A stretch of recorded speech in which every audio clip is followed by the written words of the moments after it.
Combien vous avez de paye? Combien vous touchez de paye? Dites-le nous. Ayez le courage de dire combien vous avez. Faire quoi de plus? Qu'est-ce qu'il faut faire?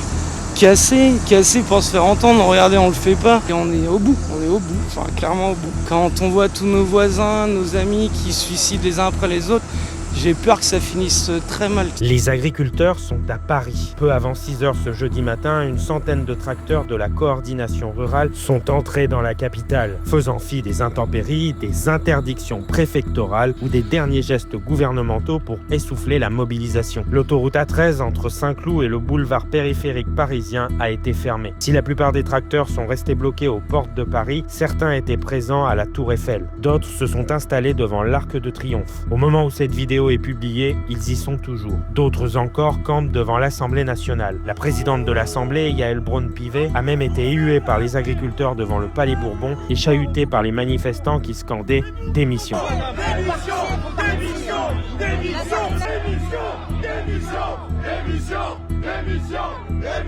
Au niveau de la porte d'Auteuil, des agriculteurs ont pris à partie le délégué UDR de Paris, Louis Piquet.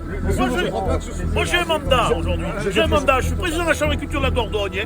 Et je vais vous dire combien je touche. Je touche 2100 €, ça me paye même pas un salarié. Et j'y suis tous les jours à les défendre. Vous pouvez venir. Le mec qui vend des céréales, c'est la coopérative qui vous fait la facture et qui vous dit voilà, votre blé, je te l'achète 120 €. Même si mon coût de production est à 150 €, je suis obligé de le vendre à 120 € pour faire de la trésor, pour pouvoir essayer de payer ce que j'ai, mais je mange 30 € la tonne.